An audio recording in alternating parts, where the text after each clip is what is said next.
ಅಜ್ಜಿ ಮಸಾಲ. ಎಂತ ಅಡಿಗೆಯ ರುಚಿಯಾಗೋ ರಹಸ್ಯವು 20 ರೂಪಾಯಿ. ಬೆಂಗಳೂರಿನ ಜೀವಜಲದ ಮೂಲವೇ ಕಾವೇರಿ ನದಿ ನೀರು. ಬೆಂಗಳೂರಿನ 80% ಕುಡಿಯೋ ನೀರಿಗೆ ಕಾವೇರಿಯೇ ಮೂಲ. ಕೆಆರ್ಎಸ್, ಕಬಿನಿ, ಹೇಮಾವತಿ, ಹಾರಂಗಿ ಡ್ಯಾಂಗಳಲ್ಲಿರೋ ನೀರು 64.15 ಟಿಎಂಸಿ. ಇನ್ನು ಕೆಆರ್ಎಸ್ನಲ್ಲಿ ಈಗ ಸಂಗ್ರಹವಾಗಿರೋ ನೀರಿನ ಪ್ರಮಾಣ ಬರೀ 17.12 ಟಿಎಂಸಿ. ಇದರಲ್ಲಿ ಬಳಕೆಗೆ ಯೋಗ್ಯವಾದ ನೀರು ಕೇವಲ 8.74 ಟಿಎಂಸಿ. ಇನ್ನು ಕೃಷಿಗೆ ಬೇಕಿರೋ ನೀರು 60 TMC, drinking water 26 TMC.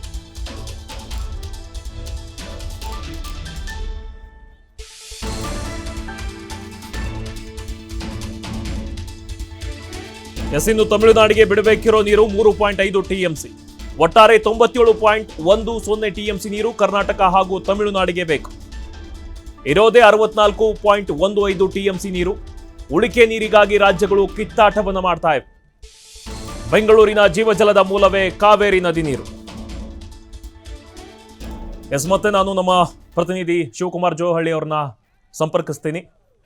Shivakumar, ಇದೀಗ ಟಿಎಂಸಿ ನೋಡಿದ್ರೆ ಬಹಳಷ್ಟು ಕಡಿಮೆ ಇದೆ. ಈ ಎರಡು ರಾಜ್ಯಗಳು ಕೂಡ ಕಿತ್ತಾಡ್ತಾ ಇವೆ. ಇದರ ಬಗ್ಗೆ ಏನಿದೆ ಹೆಚ್ಚಿನ ಅಪ್ಡೇಟ್ಸ್ ಶಿವು?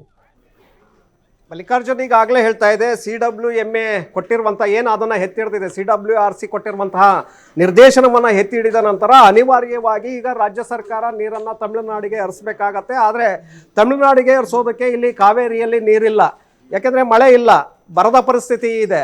ಸೊ ಇಂತಹ ಸಂದರ್ಭದಲ್ಲಿ ಯಾವುದೇ ಕಾರಣಕ್ಕೂ ಕೂಡ ನೀರನ್ನು ಬಿಡುಗಡೆ ಮಾಡಬಾರ್ದು ಅಂತೇಳಿ ಈಗಾಗಲೇ ಮೈಸೂರು, ಮಂಡ್ಯ ಭಾಗದಲ್ಲಿ ದೊಡ್ಡ ಪ್ರಮಾಣದಲ್ಲಿ ಪ್ರತಿಭಟನೆಗಳು ನಡೀತಾ ಇದೆ. ಇವತ್ತು BJP ನಾಯಕರು ಕೂಡ KRS ಬಳಿ ಪ್ರತಿಭಟನೆಯನ್ನು ಮಾಡ್ತಾ ಇದ್ದಾರೆ. ಇನ್ನೊಂದು ಕಡೆ ಕರ್ನಾಟಕ ಬೆಂಗಳೂರಿನಲ್ಲಿ ವಾಟಾಳ್ ನಾಗರಾಜ್ ಅವರ ನೇತೃತ್ವದಲ್ಲಿ ಕನ್ನಡ ಪರ ಸಂಘಟನೆಗಳು ಸಭೆಯನ್ನು ಮಾಡಿ ಈಗ 13ರಂದು ಕರ್ನಾಟಕ ಬಂದ್ಗೆ ಕರೆಯನ್ನ ಕೊಟ್ಟಿದ್ದಾರೆ. ಯಾವುದೇ ಕಾರಣಕ್ಕೂ ಕೂಡ ಒಂದು ಹನಿ ನೀರನ್ನ ನೀವು ತಮಿಳುನಾಡಿಗೆ ಬಿಡಬಾರ್ದು ಅಂತೇಳಿ. ಈಗ ಒಂದು ಕಡೆ ರಾಜ್ಯ ಸರ್ಕಾರಕ್ಕೆ ಸಂಕಷ್ಟದ ಪರಿಸ್ಥಿತಿ. ನೀವು ಹೇಳ್ತಾ ಇದ್ರಿ ಡ್ಯಾಮ್ಗಳಲ್ಲಿ ಇವತ್ತು ನೀರಿಲ್ಲ ಅಂತೇಳಿ. KRS, ಕಬಿನಿ, ಹೇಮಾವತಿ, ಹಾರಂಗಿ ಏನು ಈ 4 ನದಿಗಳಿದೆ, ಈ 4 ನದಿಗಳ ನೀರು KRSಗೆ ಬರುತ್ತೆ. ಅದು ಕಬಿನಿಯನ್ನು ಹೊರತುಪಡಿಸಿ ಕಪಿಲಾ ನದಿಯ ನೀರು ಸಪ್ರೇಟಾಗಿ ಹೋಗುತ್ತೆ. ಆದರೂ ಕೂಡ ಕಾವೇರಿ ಜಲಾನಯನ ವ್ಯಾಪ್ತಿಯಲ್ಲೇ ಈ ನೀರು ಕೂಡ ಸೇರುತ್ತೆ. ಇದು ಬಿಳುಗೊಂಡ್ಲು ಬಳಿ ಮಾನದಂಡ, ಅಂದರೆ ಅದರ ಎಷ್ಟು ನೀರು ಹರಿದು ಹೋಗಿದೆ ಅಂತೇಳಿ ಅದನ್ನು ಕೂಡ ಕೌಂಟ್ ಮಾಡಲಾಗತ್ತೆ.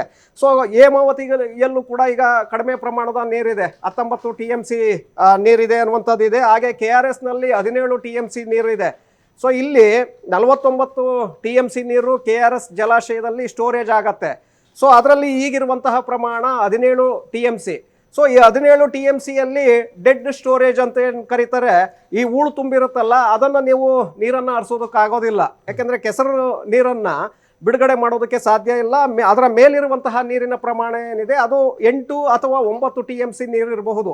ಇದು ಮುಂದಿನ 2-3 ತಿಂಗಳ ಅವಧಿಯನ್ನು ಗಮನದಲ್ಲಿಟ್ಕೊಂಡು ಅಲ್ಲಿಯವರೆಗೆ ಬೆಂಗಳೂರು ನಗರಕ್ಕೆ ಕುಡಿಯುವ ನೀರು ಹಾಗೆ ಮೈಸೂರು ನಗರಕ್ಕೆ ಕುಡಿಯುವ ನೀರನ್ನು ಒದಗಿಸುವಂತಹ ಒಂದು ಅಂದಾಜನ್ನು ನೀರಾವರಿ ಇಲಾಖೆಯ ಅಧಿಕಾರಿಗಳು ಮಾಡ್ಕೊಂಡಿರ್ತಾರೆ. ಮತ್ತು ಇದನ್ನು ಮಾನಿಟರಿಂಗ್ ಮಾಡುವಂತಹ ಒಂದು ಕೆಲಸವನ್ನು ಕಾವೇರಿ ನೀರು ನಿಯಂತ್ರಣ ಮಂಡಳಿ ಮಾಡುತ್ತೆ. ಯಾಕೆಂದರೆ ಇಲ್ಲಿ ರಾಜ್ಯ ಸರ್ಕಾರಕ್ಕೆ ಯಾವುದು ಪಾತ್ರ ಇರೋದಿಲ್ಲ. ಇಲ್ಲಿ ಅಲ್ಲಿಂದ ಏನು ನಿರ್ದೇಶನ ಬರುತ್ತೆ ಅದನ್ನು ಇಲ್ಲಿ ಅಧಿಕಾರಿಗಳು ಫಾಲೋ ಮಾಡಬೇಕಾಗತ್ತೆ. ಸರ್ಕಾರ ಕೂಡ ಇಲ್ಲಿ ಒತ್ತಡವನ್ನು ಏರಿ ನೀವು ನಿಲ್ಲಿಸಿ ಅಂತೇಳಿ ಹೇಳೋದಕ್ಕೆ ಬರೋದಿಲ್ಲ.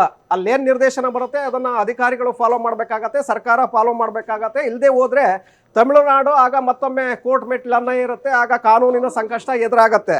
ಸೊ ಆಗ ಈಗ ಕೃಷಿಗೆ ಸುಮಾರು 60 ಟಿಎಂಸಿ ನೀರು ಬೇಕಾಗಿತ್ತು.